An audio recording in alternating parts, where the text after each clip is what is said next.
مجھے ایک واقعہ سنایا، بہت سارے واقعات حضرت سے سفر میں کبھی ساتھ ہوتے تھے، کبھی حضر میں گھر تشریف لاتے تھے، تو اس طرح کے واقعات.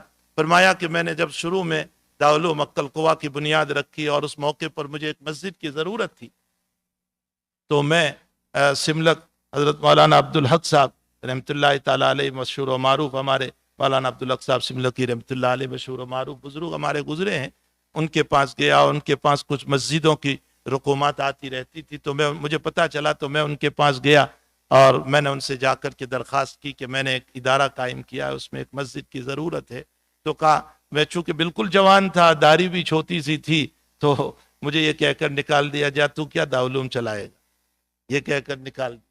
خیر میں وہاں سے چلا آیا، اور پھر میں میرے مربی اور میرے محسن حضرت ابراہیم حافظی رحمۃ اللہ تعالیٰ علیہ، اللہ تعالیٰ ان کی قبر کو بھی نور سے منور فرمائیں، یہیں دفن ہوئے ہیں. یہ ہمارے اسماعیل بھائی، موسیٰ بھائی، سلیمان صاحب وغیرہ کے والد صاحب، جو بہت سارے اداروں کے بانی بھی رہے ہیں اور بہت سارے اداروں کے ٹرسٹیز بھی رہے. عقل قوا کے بھی اخیر تک وہ ٹرسٹی تھے.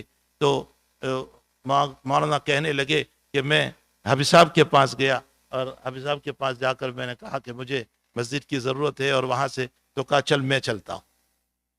اور ان کے ایمبیسیڈر تھی، اس میں مجھے بٹھا کر کے لے گئے، اور تعلقات تھے. تو مرحوم ابراہیم حافظی رحمۃ اللہ علیہ نے کہا کہ یہ مول صاحب بہت کام کریں گے، انشاءاللہ ان کو مسجد دے دو. فرمایا یہ پہلی مسجد تھی جو مرحوم حاجی ابراہیم صاحب رحمۃ اللہ تعالیٰ علیہ نے مجھے دلائی تھی.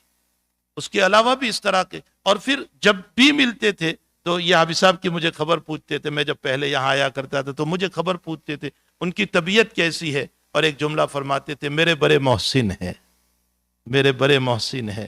تو میں نے ایک مرتبہ حضرت کو، مجھے ایک بات یاد آ گئی، تو حضرت کو میں نے کہا حضرت اپنے محسنوں کو یاد کرنا، چاہے چھوٹا احسان ہو چاہے بڑا احسان ہو، یہ انبیاء کرام کی سنت ہے، حضرات انبیاء کی سنت ہے. آج تو ہمارا حال یہ ہو گیا کہ ہم اپنے والدین کے شکر گزار بھی نہیں بنتے، اپنے استاذوں کے شکر گزار بھی نہیں بنتے ہیں. اپنے اوپر کسی نے احسان کیا ہو، اس کے لیے بھی ہمارے پاس دو شکر کے لفظ نہیں ہوتے.